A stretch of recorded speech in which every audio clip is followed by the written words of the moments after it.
first time I taught this class, I taught it face-to-face, and I remember very vividly the first time I explained to the students that they are going to be creating their first children's book entirely from scratch. Their jaws were on the ground, a couple gasped, and the first words out of the majority of the students' mouths were, "But I can't draw." Don't worry if that is you right about now, as you're thinking about these final 2 weeks, all the finals and tests and exams you have coming up.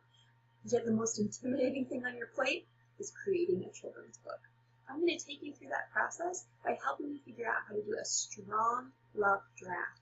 Also, I'm going to give you opportunities to give me information so I can provide you feedback and go through some solutions for those of you that are pretty darn sure your illustrations resemble those like Rorschach and plot tests. So with that in mind, let's talk about storyboards. Now, just like the name suggests, these are literally wooden boards that talk to you and tell you stories. No, I'm totally just kidding. That was a horrible pun. I'll never make another one again. All right, storyboards look a little something like this. This is a storyboard that was created for a movie. It is the author being able to sit down and say, all right, here are the directions for how to set up the scene. This is what it should look like. Here's what the cameraman's supposed to do. Here's what the actor's supposed to do.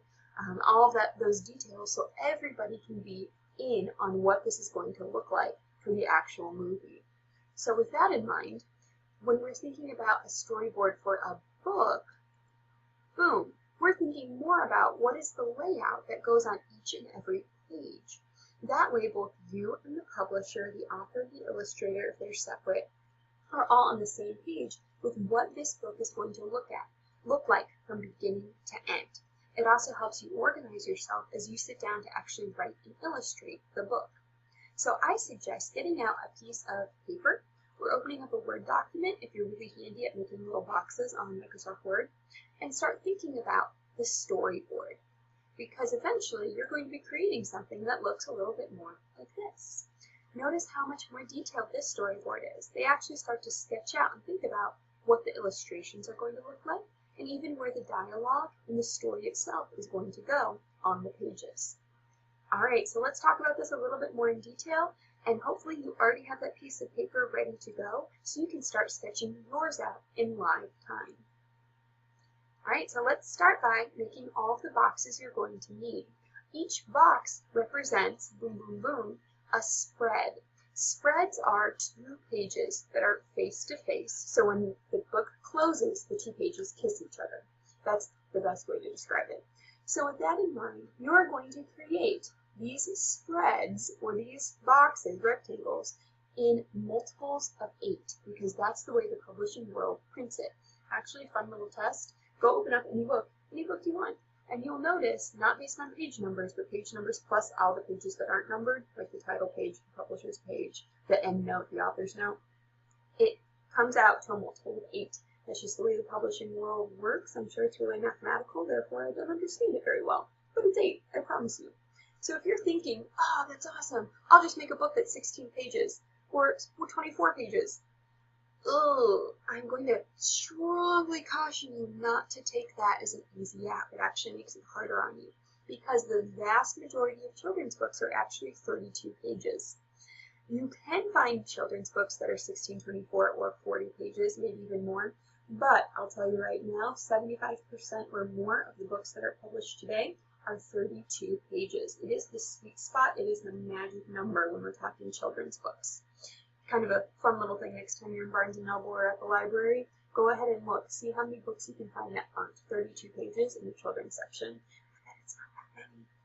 So, as you're drawing out these pages, you're tempted to think, but 32 pages, that is so many to create a story. Well, first we're going to take some away. First of all, we're going to take away the first and last page as binding pages, although I'll admit, most spreads don't even consider those as binding pages, so you have a choice whether or not you want to do that. So you could already take 2 pages away right off the bat if you want to. Next, you're going to take off 1 page for the title page and 1 page for the publisher's page, where they put all their fancy schmancy information, so when you do your APA citations, you can look all that info up. You're also going to take away this last page, page 32, because for this assignment, I'm asking you to create an author's note. That's your way of telling the story behind the story, and informing your reader of how authentic the story actually is to your life and experiences. So, if you want to, you may have just gone from 32 pages to minus 1, 2, 3 pages, so you're down to 29. And if you choose to take off the 2 binding pages at the front and back, you could be down to as few as 27 pages already. But I'm telling you right now, it gets even better. You ready for it? Boom! We're going to next plot out the pages, and you're going to notice something right off the bat. First of all, that this person is seriously talented when it comes to illustrations. Don't worry, I don't expect yours to be that amazing, unless, you are an art major, in which case they're probably going to be even more amazing than this. However, you'll notice this. If that's the spread, for example, pages 8 and 9, the story spans across the 2 pages. In children's books, you'll be hard-pressed to find a book that treats the 2 separate pages as 2 separate parts of the story. It's visually confusing for our young children who are reading that do not yet have language and are not able to read themselves. Visually, it makes more sense for it to be one continuous story. So you just went from 27 pages that you would have to fill in for content down to 1, 2, 3, 4, 5, 6, 7, 8, 9, 10, 11, 19 pages. Oh my goodness, this is amazing. So you are only truly creating 19 large pages in order to tell this story. So let's think about how to space that story out. You have 19 full spreads to tell one story. Well, if we think about the plot diagram you filled out last week, then you remember that you're probably going to take anywhere from 1, 2 to 3 of these spreads to give us our exposition. Introduce us to characters. Let us see the setting. Help us to know a little bit more about the background that's going to be relevant for the story you need to tell. Then you're going to need to spend a good chunk of your time, about 2/3 of the book, in rising action. So in these next 1, 2, 3, 4, 5, 6, 7, 8, maybe even 9 pages, you're telling us all the events that help to establish the conflict in the story and help to lead up to the conflict itself. Then you're going to have 1, 2, 3 pages at most where the actual conflict happens. So that's where the little girl is realizing, oh, I do love my hair after all. That's where the little girl goes to take the drink from the White Sox only water fountain and is confronted by it. This is the place in the story where the conflict actually happens. Then we give just a little bit of time to following action, maybe 1 or 2 pages, so we can see what happens directly after that conflict. Then that resolution happens on the last page, maybe 2. So as you can see, those 19 pages, or those 19 spreads, are going to be sucked up really fast with illustrations and with plot. So that's the basic layout for the book itself. So let's start thinking a little bit more about how we're going to fill these pages. When you're scripting, well, this is how I like to script. I have a tendency not to want to write things down yet on the page itself. So I'll actually take Post-it notes and cut them just like the same illustrator has done here. And I'll either do a rough sketch of what I want to have happen in that scene, and then I'll do Post-its or handwritten notes saying what dialogue or what story is going to be told in that scene. Then once I have kind of a brief outline of what's going to happen on each of those, and they're numbered with the page numbers, I'll open up a Word document and I'll number it 1, 2, 3, 4, 5, 6, 7, so I know each of the pages, and then I'll actually write out the dialogue and the story on that Word document. So that's the steps that I take when I'm trying to script out a book. I have the rough idea of the plot and illustrations, what's going to happen throughout the book. Then I put a summary of what's going to happen in the dialogue and story on each of the pages. Then once it's numbered and in order and I've switched things around until I have it where I want it to be, then I open up that Word document and start to actually write the story. Now, when you're ready to start writing the story, this is going to sound kind of weird, but the best way to become a good writer is to be a good reader. So think about all of those children's books that you've been reading and listening to throughout the course of this semester. What did you like the most? The ones that were dialogue heavy or the ones that told the story? The ones that used rhyme, the ones that used simple language, or the ones that were very decadent and rich with figurative language?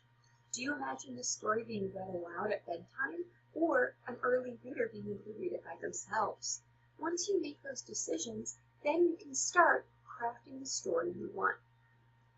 Once you have a story or a rough draft of a story written, I suggest helping, or not helping, but being helped by others and having others read it. Ask your parents, your siblings, your best friends. Ask children or your case child well, you know who I'm talking about, even if I can't get the words in the right order. Get feedback on what they like, don't like, what can be changed. Heck, I would love it if you even sent me some rough drafts. Give me a break during, finals week where I can read some of these and get really excited about them and give you feedback as well. All right. Then comes the scariest part of all. Boom. You start to put it all together. In my Word document, I start figuring out where on the page I'm going to have the illustration and where the dialogue is going to be. Here's another even better example from Mulan's storybook. Because they were able to sketch out where the illustrations were and where the dialogue was, they could even start figuring out the color contrast between the two as well. So once you have all of your dialogue and story in place, you can then print it out on Microsoft Word document, or you can put it onto a graphic design program and start illustrating around it. So you can make sure that you're putting both the illustration and the story on the same page, and it looks visually appealing. So as you think about the illustrations themselves, there's so many different ways you can do this.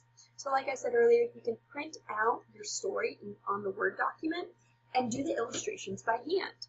Or you could hand draw them first and scan them in, and then type the words on top of them. You could, if you so chose, do everything by hand and physically turn in the book to me on campus, or do a video of you reading it, or scan everything into a book electronically. You could choose not to do it drawn by hand with pencils and colored pencils and crayons and markers, but instead choose to paint it or use pastels. You could do a multimedia mosaic where you cut things out of magazines. Now, of course, look at my examples of what that would look like in my other video, so you make sure that you're not infringing on any copyright if you choose that option. Another really popular option that has turned out really neat in past projects is personal photography. For example, one student took took photographs from her trip to the ocean to create backdrops that she then drew on top of to create her ocean scenes. Another student actually went to a dentist's office and took pictures at the dentist's office with the permission of the people there. And she had her niece pose as the main character of the story. It turned out really neat, and she didn't have to draw anything.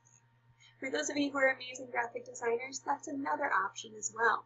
So there's a lot of ways you can do illustrations that are both done by hand, are done in a way that's a little more abstract, and are done in a way where you're doing all of the artistry, but you're not having to actually draw.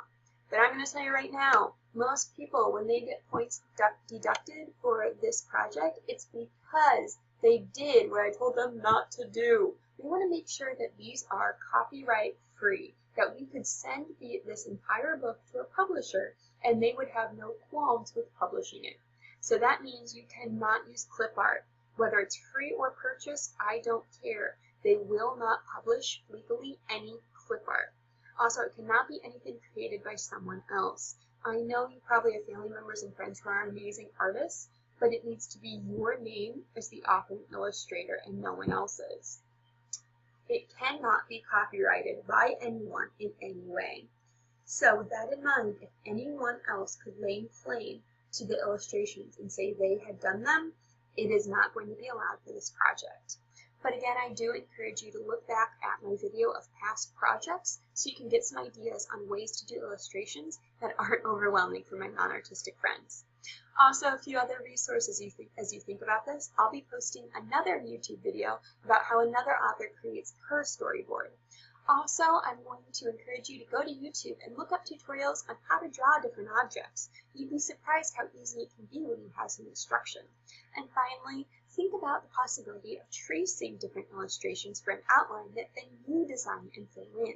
That can be another way to support yourself if you feel like you're a struggling artist. All right, I'm looking forward to it.